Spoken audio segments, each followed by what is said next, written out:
Chairman Schiff, Chairman Carson, Ranking Member Crawford, and committee members, thank you very much for the opportunity to be here today to highlight the ongoing work of the Department of Defense regarding unidentified aerial phenomena.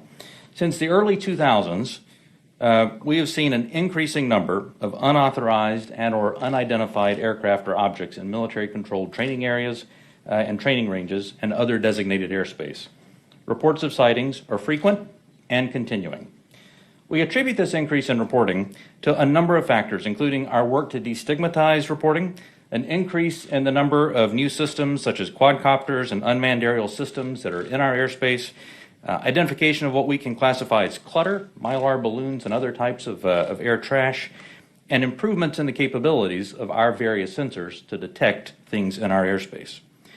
Almost 2 years ago, in August of 2020, Deputy Secretary of Defense Nordquist directed the establishment of the Unidentified Aerial Phenomena Task Force within the Department of the Navy.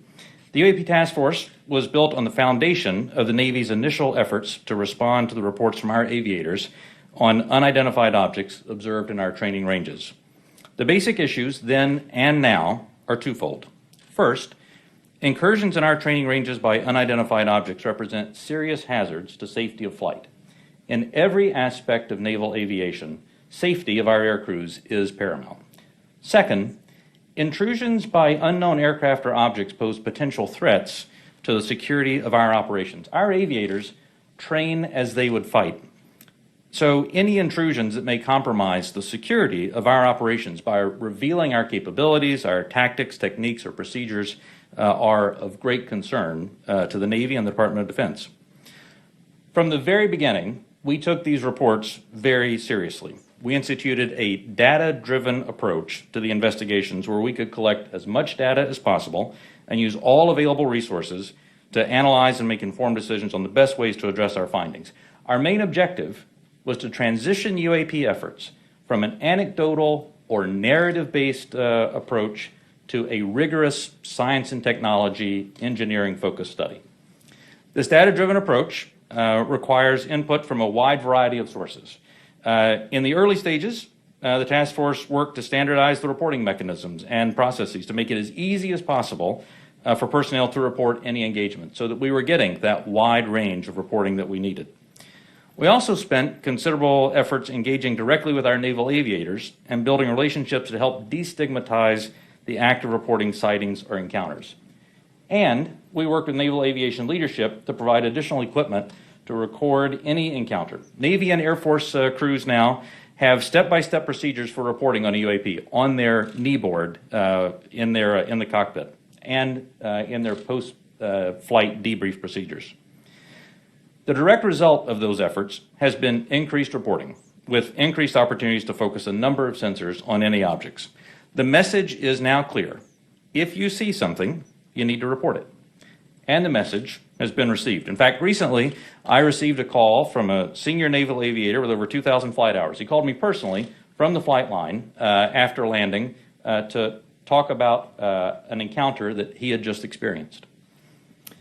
Those were just the initial steps. We also made a concerted effort to assemble subject matter experts from across the Department of Defense and the intelligence community and other U.S. government agencies and departments. We forged partnerships with the research, development, and acquisition communities, with industry partners, and with academic research labs, and we brought many allies and international partners into our discussions on UAP. Additionally, subject matter experts from a wide variety of fields, including physics, optics, metallurgy, meteorology, just to name a few, have been brought in to expand our understanding in areas where we may not have organic expertise. In short, we've endeavored to bring an all-hands-on-deck approach to better understand this phenomena. So what have we learned so far? Any given observation may be fleeting or longer. It may be recorded or not. It may be observable by one or multiple assets. In short, there's rarely an easy answer. For example, let me share with you the first video that we have here today, which shows an observation in real time.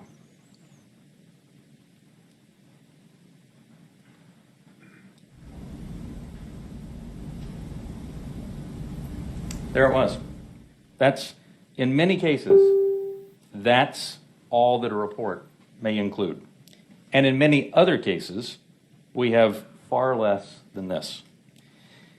As we detailed in both the unclassified and classified versions of the preliminary assessment released by the Office of the Director of National Intelligence last June, this often limited amount of high-quality data and reporting hampers our ability to draw firm conclusions about the nature or intent of UAP.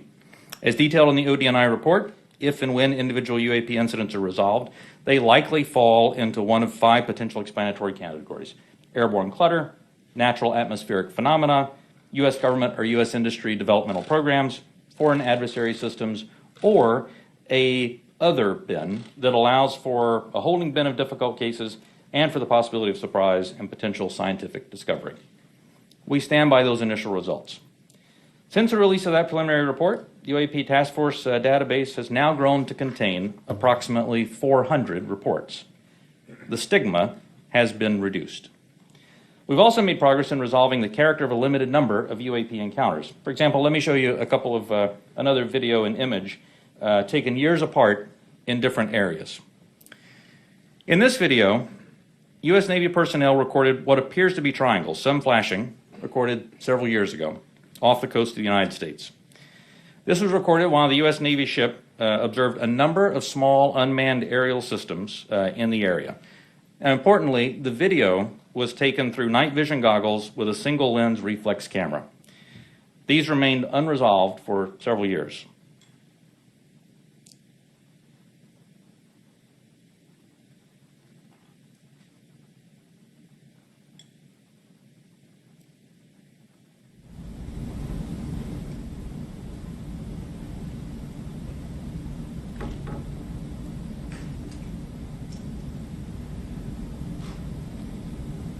Several years later, and off a different coast, U.S. Navy personnel, again in a swarm of unmanned aerial systems, and again through night vision goggles and an SLR camera, recorded this image.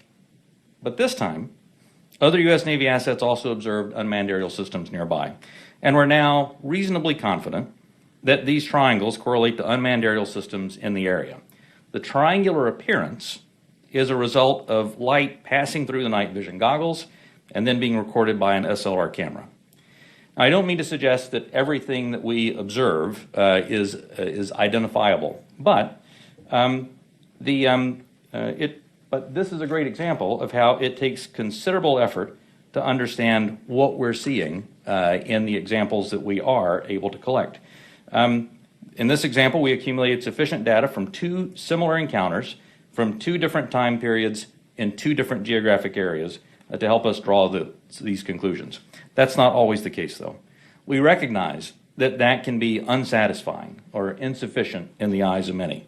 This is a popular topic in our nation, with various theories as to what these objects may be and where they originate. By nature, we are all curious and we seek to understand the unknown.